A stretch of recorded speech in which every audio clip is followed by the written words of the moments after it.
alentours des quais 81, 82, 83 vont être dragués à moins 14,50, ce qui va permettre maintenant à ce terminal de recevoir de gros bateaux de plus de 50 000 tonnes pour permettre aux ICS et les autres exploitants de réaliser des économies d'échelle.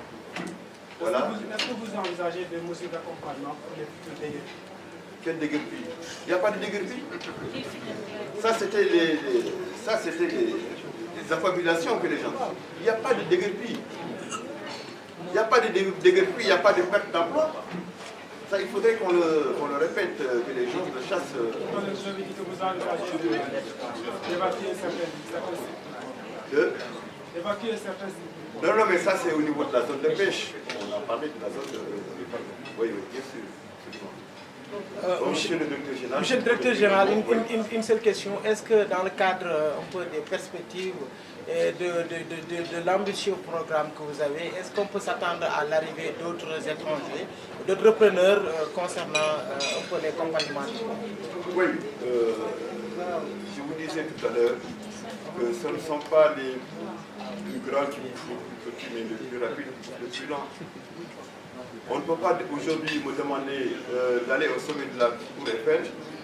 Je commence à escalader et puis que j'attends un peu les boiteux, je ne le ferai pas. Les Sénégalais qui en auront la qualité, la capacité, ils sont prêts à conjuguer avec eux. Mais je n'accepterai pas de perdre mon temps. En question subsidiaire, je m'excuse.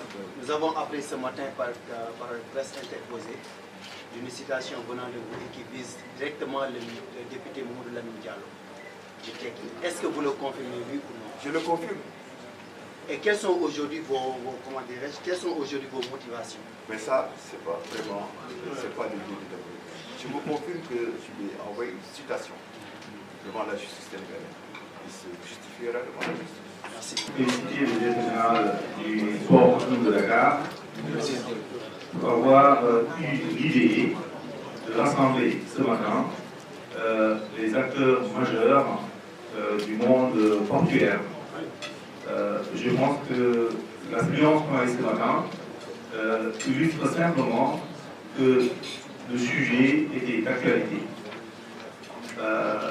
La leçon à tirer de cet exercice de ce matin, c'est que nous avons compris simplement qu'il a élagué pour l'étape 2013, donc novembre 2013 à novembre 2014, une phase de contractualisation pour démarrer les grands projets qui sont les piliers du schéma de compétitivité du port de Dakar.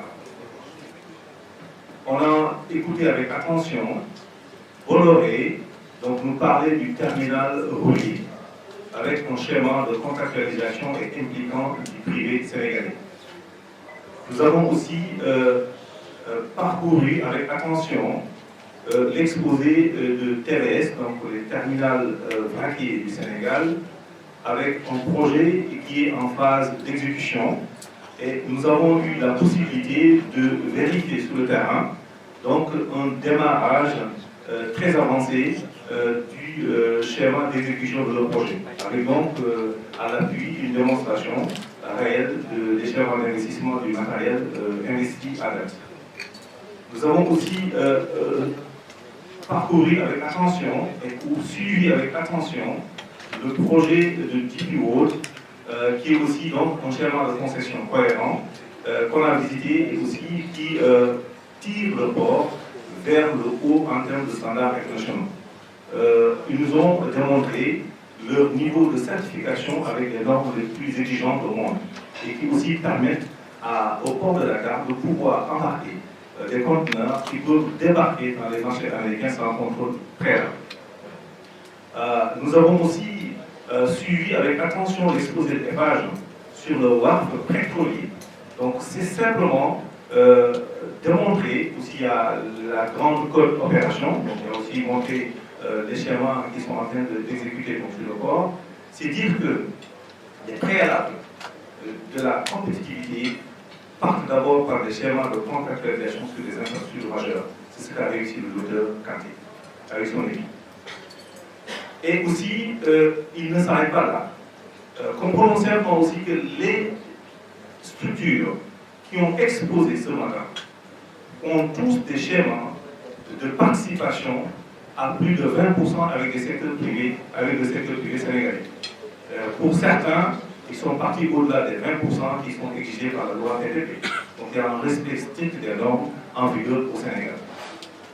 Il faut aussi retenir simplement que ce schéma de contractualisation était le préalable de base pour porter les projets de compétitivité du port.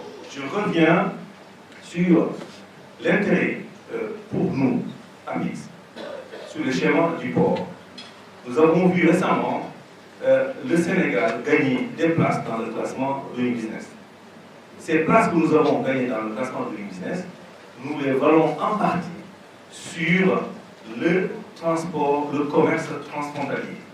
On sait qu'aujourd'hui, avec les projets intégrés au niveau des réformes, le Sénégal a fait des bons en avant et des bons significatifs au niveau du commerce transfrontalier.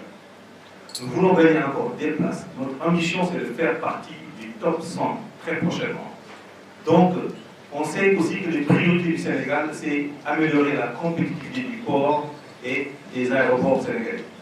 Nous savons aussi que le Sénégal, même si on a un avantage certain d'être ouvert sur la côte atlantique, nous sommes encore déconnectés du reste de la sous-région africaine. Donc, comme disait le docteur tout à l'heure, il va falloir que les Sénégalais arrivent à Abidjan avant les Ivoiriens. Ça nécessite forcément un port compétitif et des schémas de connectivité physique entre le Sénégal et Bamako. C'est ce qu'il a démontré. Les défis sont énormes, les jalons posés sont rassurants et je pense que nous pouvons le féliciter et l'accompagner. Je vous remercie.